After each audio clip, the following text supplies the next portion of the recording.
দুইবারের নির্বাচিত মেয়র জনাব আরিফুল হক চৌধুরী,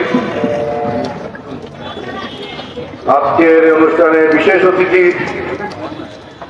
মৌলভীবাজারের সন্তান সিলেটে চলে গেছেন জনাব মিফতা সিদ্দিকী, দুজনই মৌলভীবাজারের, উনিও কমলগঞ্জের, আরেকজন মৌলভীবাজারের, আমরা খালি মৌলভীবাজার আছি। তো এই মঞ্চে ভূষিত কেন্দ্রীয় কমিটির সদস্য জনাব হাজী মুজিবুর রহমান এবং জেলা বিএনপি আহ্বায়ক কমিটি এবং অঙ্গ সংগঠন সমূহের সকল নেতৃবৃন্দ, উপস্থিত সুধীবৃন্দ, আসসালামু আলাইকুম। সুধীবৃন্দ আরেকটু পারলে ভালো হইত।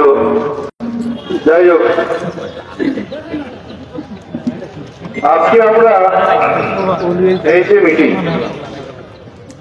এই মিটিং এর একটা কারণ আছে।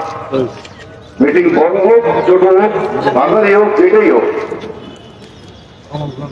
মিটিং এর বিষয়টা হইল যে বাংলাদেশে বর্তমানে একমাত্র সবচেয়ে বড় রাজনৈতিক শক্তি হল বাংলাদেশ জাতীয়তাবাদী দল। তো বাংলাদেশ জাতীয়তাবাদী দল তার রাজনৈতিক এবং প্রতিষ্ঠানিক অবস্থান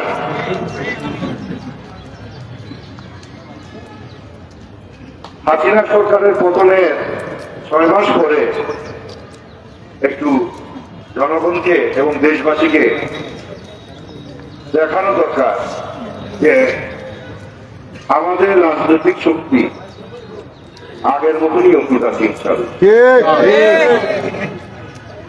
আপনারা দেখছেন এখন 6 মাস ধরে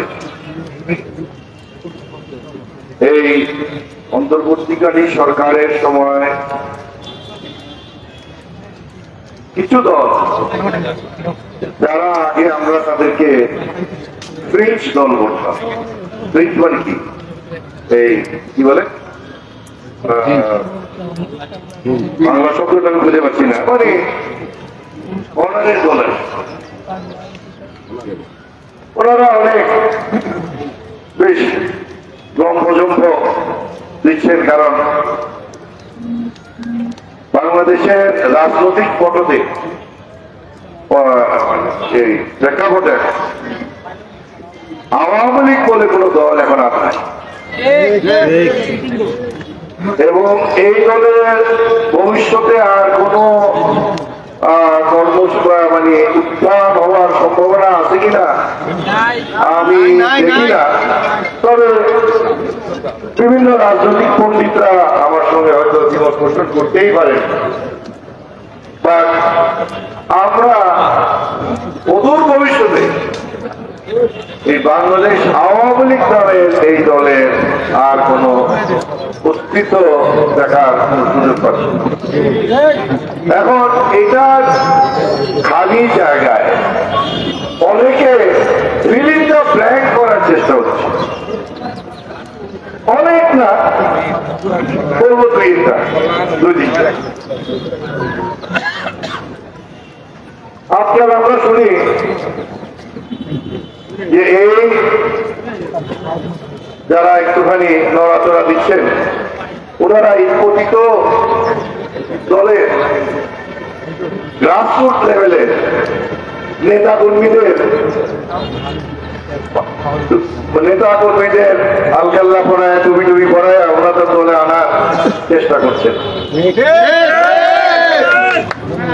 আমি আজকে শুনলাম, আমার মৌলভীবাজারও দেখি ওনারা আগে কখনো শুনি নাই, কি আজকাল বেশ ওয়ার্ড ইউনিয়নে ওনারা নাকি একটু বিচরণ করছেন।